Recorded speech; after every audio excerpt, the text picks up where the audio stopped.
Have you ever wondered why, even with no one telling you what to do, you still feel trapped?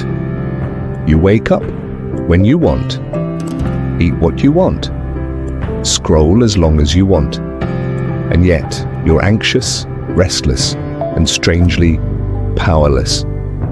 What if the freedom you think you have is actually a more dangerous kind of slavery?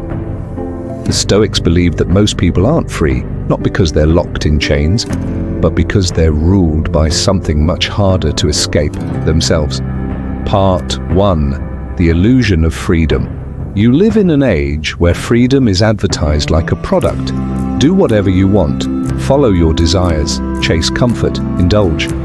But here's the truth no one tells you. Doing what you want doesn't mean you're free, especially if you can't stop yourself. The Stoics were blunt about it. Epictetus said, "Freedom is the only worthy goal in life. It is won by disregarding things that lie beyond our control." And here's the kicker. That includes your cravings, your impulses, your habits. If you can't say no to them, they own you. So maybe you're not as free as you think. And the first step toward true freedom is admitting you're still a prisoner.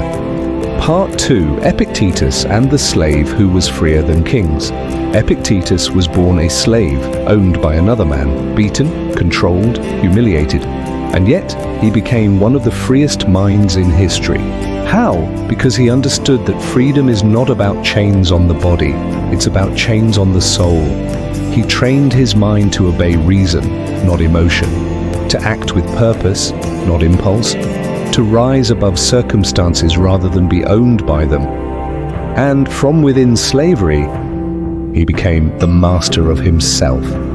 That's the kind of freedom Stoicism teaches, not freedom from rules or need be, but freedom from weakness. Part 3. You are a slave to what you can't say no to. Here's the hard truth. If you can't say no to it, it owns you. Whether it's the urge to check your phone, to avoid discomfort, to eat mindlessly, argue endlessly, or seek approval. You are not in control. You are reacting, submitting, becoming smaller each time.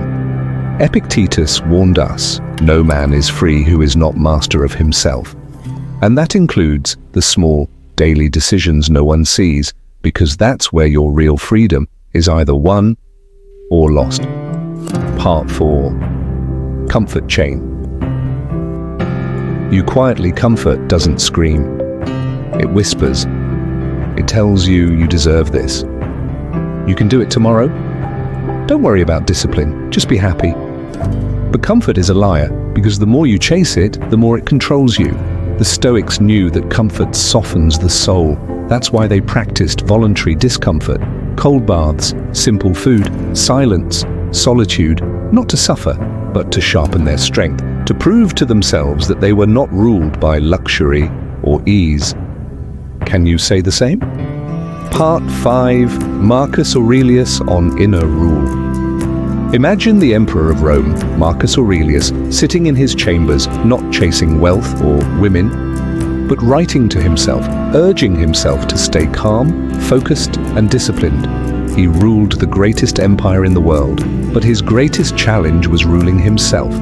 He wrote, "You have power over your mind, not outside events. Realize this, and you will find strength." This is the Stoic idea of control. You can't govern the world, but if you can govern your mind, you don't need to. The real empire is within. Part 6. What modern slavery looks like. Slavery today doesn't look like it used to. No chains, no masters. Instead, it looks like this. Endless scrolling, addiction to likes, fear of silence, dependence on pleasure, avoidance of pain. The prison is invisible, and the guard lives inside your head. We trade freedom for convenience, strength for comfort, and purpose for distraction. The Stoics would be shocked, not by how little we're allowed to do, but by how little we can resist doing. Part 7. The pain of regret is the price of false freedom. Freedom without discipline leads to one thing: regret.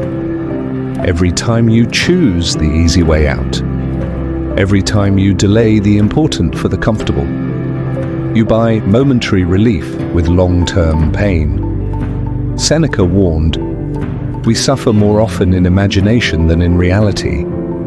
But procrastination, indulgence, laziness, they all add up. Until you realize you're not just wasting time, you're wasting yourself. And the price? A life half-lived. A soul that knows it was meant for more. Part 8. Self-control is a superpower. Most people can't even control what they eat, what they say, how they react. So when you can, when you hold your tongue, wake up when you said you would, sit with discomfort without reaching for a screen, you become different. You become strong. Self-control is the rarest superpower in the modern world, and the Stoics practiced it like warriors, because power over others is impressive. But power over yourself? That's legendary. Part 9. Seneca. On the shortness of life, Seneca wrote one of the greatest truths ever put on paper. It is not that we have a short time to live, but that we waste much of it. We waste it in distraction, laziness, pointless arguments, and addictive habits. We say, "I'll start tomorrow," but tomorrow comes with even weaker willpower. The Stoic path reminds us, you do not control how long you live, but you do control how deeply you live, how present, how purposeful, how disciplined, and wasting time is the greatest disrespect to life. Quick reminder, if you watched the last video, the Stoic quote PDF I promised is now live. You'll find it in the description. 20 timeless lines from Marcus Aurelius, Seneca, and Epictetus to strengthen your mindset every single day. But for this video, we're taking it further. I'm putting together a 7-day self-control challenge sheet, built from Stoic principles to help you apply everything we're talking about here. Simple daily actions, no fluff, just results. Stay tuned, it's coming soon. Part 10. Declare. War on the self that keeps you. Small right now, there's a version of you that's comfortable being weak. That fears discomfort. That runs from discipline. You must go to war with that version. The Stoics believed in self-transcendence, in fighting the inner enemy, because if you don't confront it, you'll spend your life obeying it. And the cost? Your peace, your strength, your freedom. So declare it today. This is war against the parts of you that keep you from becoming who you were meant to be. Since you've made it this far, you're not like most people. You're among the top 1% who actually finish what they start. And that means you deserve a gift. Here's a bonus tip I rarely share. One rule that changed everything for me. Never let your brain crave something you didn't earn. Not the likes, not the scroll, not even comfort. If you didn't sweat for it, focus for it. Discipline your mind for it. Don't indulge in it. Because what's unearned feels good for a moment, but empties you for days. Marcus Aurelius reminded himself daily, "You have power over your mind, not outside events. Realize this and you will find strength. Reclaim that power, earn your dopamine, and you'll feel a confidence no cheap pleasure can ever give. You're not just watching a video, you're becoming someone few ever become." Part 11. The enemy. Within, you think your enemy is outside. The boss, the economy, the system, the critics. But the truth is harder to face. The real enemy is within. It's the part of you that says, "Just one more episode. You've done enough for today. You'll start tomorrow." Marcus Aurelius confronted this enemy daily. He wrote, "The impediment to action advances action. What stands in the way becomes the way." It's not just about discipline. It's about reclaiming your mind from the self that sabotages it. You can't rise until you stop betraying yourself. And the war is one decision at a time. Part 12. Dopamine Slavery. Modern life hijacks your brain. Your phone rewards you for nothing. Notifications flood your mind with fake urgency. Pleasure is constant, but meaning is rare. And that's no accident.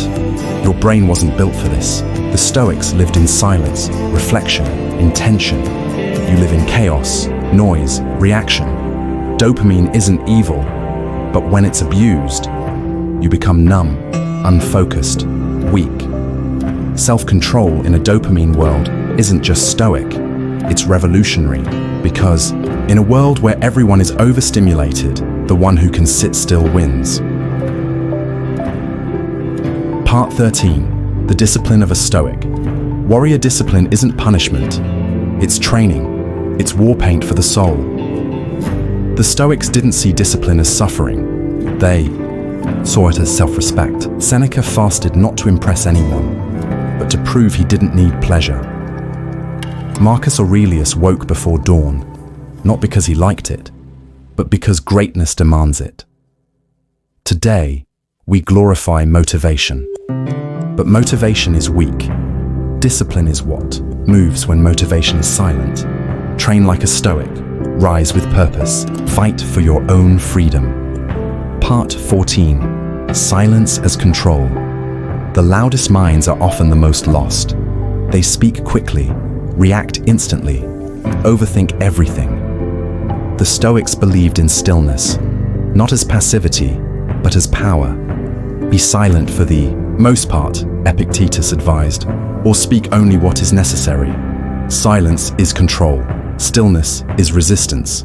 You don't always have to comment, react, explain, defend. Sometimes the greatest show of strength is saying nothing at all, and in that silence, you'll hear the quiet voice of your true self. Part 15. Freedom is saying no. We're taught that freedom is saying yes to everything, yes to fun, yes to ease, yes to pleasure. But the Stoics flip that. Freedom is saying no. No to temptation, no to self-pity, no to anything that weakens the soul. Every no is a doorway, a carving of discipline, a step toward inner strength. Because what you refuse to do says more about your character than what you're willing to try. And the most powerful men in history weren't the ones who said yes to the world. They were the ones who said no to themselves. Part 16. Real freedom is boring. Real freedom doesn't look dramatic. It looks boring. Early mornings, deep work, saying no, daily repetition. From the outside, it seems dull. But from the inside, it's peace. No chaos. No addiction, no regret. The Stoics weren't chasing highs.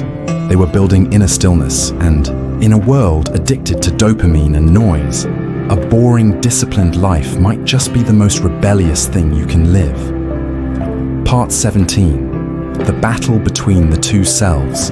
There are two versions of you.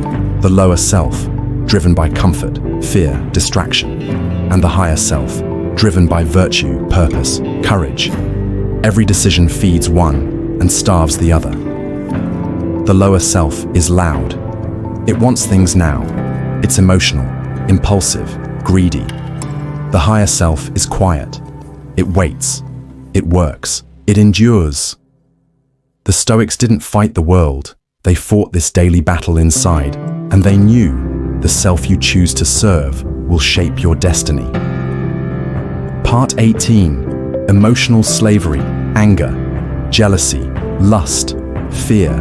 These emotions control more people than money or governments ever could.